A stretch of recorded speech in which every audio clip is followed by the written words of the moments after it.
Okay, so we're in the drainage side now, and I've got to install this little coupler here, and it's got this little spigot piece at the top here. That's where my drainage hose for the dishwasher will tie into. There was previous work done about 10 years ago or something like that, and this sleeve was installed. So we're going to take off the straps here, and there will be some residual gray water that are going to drip out. It's already starting to drip, but I can just back it off my hand now, which is nice. But hopefully it doesn't overflow this. Oh, look at that, eh? So I just got it draining here. I really should have opened up the P-trap at the bottom here. I don't know if you can see it. Yeah, right there. And we're just gonna drain this gray water out. I got two bowls here. We'll just kind of wiggle this off, see if it, I just don't want this thing coming flying out too much at once. I'm just backing this off ever so slowly. And if I have to adjust my bowls, I'll adjust my bowls like I just did. So far, so good.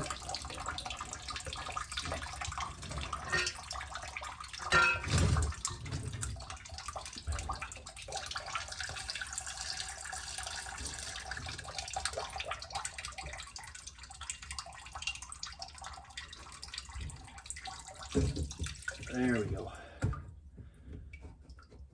Even if I drain my P-trap here, there would still be, you know, with this horizontal hose here, you'd still have probably some residual water. So I would have had to have done this anyways. It slides off nice.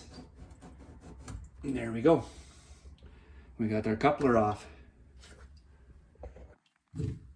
So we got just a slow little drip. I'm just gonna clean the ends off here and the inside, as gross as it is. But this is what you want to, you want a nice clean surface for the ABS glue that we're going to be installing to tie into. Now this ABS glue, it needs 24 hours to cure before any water is drained through it.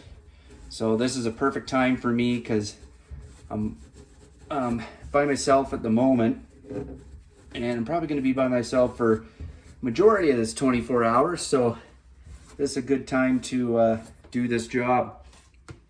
Okay, so we got our little coupler. We're going to put this is basically a mock-up right here of what it's going to look like. And see how much flex we got in this. We might have to chop this down a little bit. I'm thinking so. I don't know how much play is in this. It'd be nice to not have to, but we might get away with it. We'll have to see. We're gonna have to chop. I think we'll have to chop a little bit of this. Stay tuned. So this side here has more flexibility, and I mean I can turn it like this. This side here is pretty fixed. So what I'm gonna do is I'm going to get some ABS glue, and I'm gonna install it on this end that doesn't move very well first. Boy, is this stuff. I get my little ball here.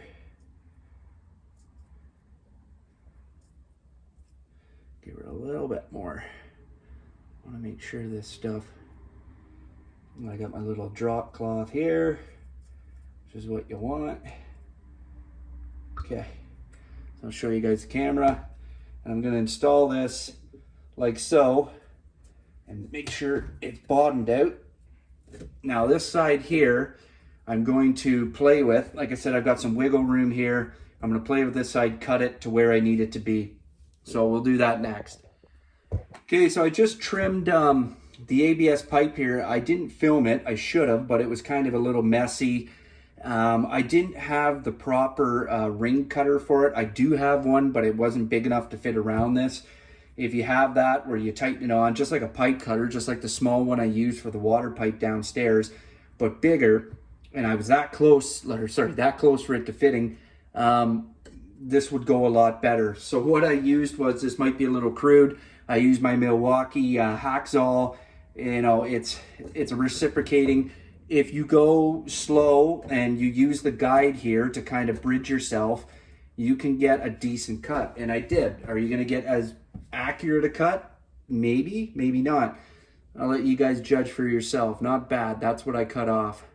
I got my little mess down here. Shit was flying out. And anyways, I thought this is getting crazy. So I don't know if you guys can see this down here, but this pipe here, it's got a couple 2-bolt clamps, and I'm loosening them off, and this is actually good work in my advantage. Now I can rotate this, just give it a little bit of flex compliance, because as here, when this was stationary, I don't want to cut too much off, because this ridge right here, I want it to bottom out here, just like it did on this side. But now I have that here. So what I'm going to do is I'm going to ABS all this. Maybe I'll do a quick little practice run here just to make sure. And as you can see, that's going to go in there nice. And then I can pop it up and the ABS glue. So now that I got that, I can go ahead and I can ABS this pipe. So I'll do that right now. I guess I'll dry that residual water out of the coupler first. Get that all taken care of. And then once I'm done, 24 hours before I can have any water. I'm sure you could get away with less, but you know what? Screw it. I don't want to. But just that little bit of compliance, that extra little bit of compliance from these clamps, that's going to make a world of difference. And I didn't notice it at first, and then I just did now. So let's give this a good gluing.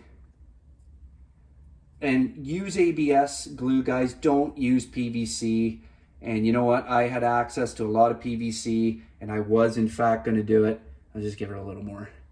But I kind of did my research on it, and they're just like, you know what? Don't do it.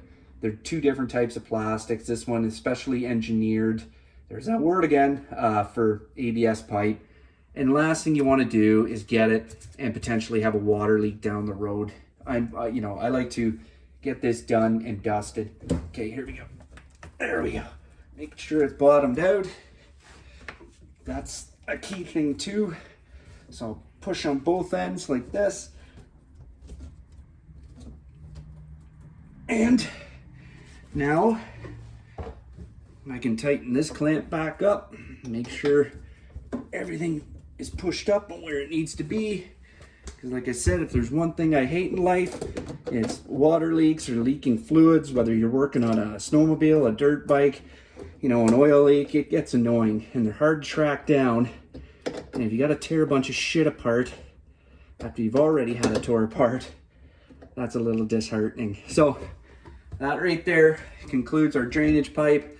Not very hard at all. You don't really need much. This is like a $2 part, $8 for this.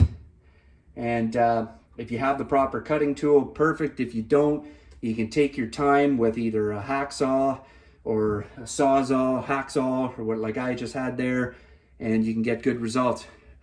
All right, stay tuned.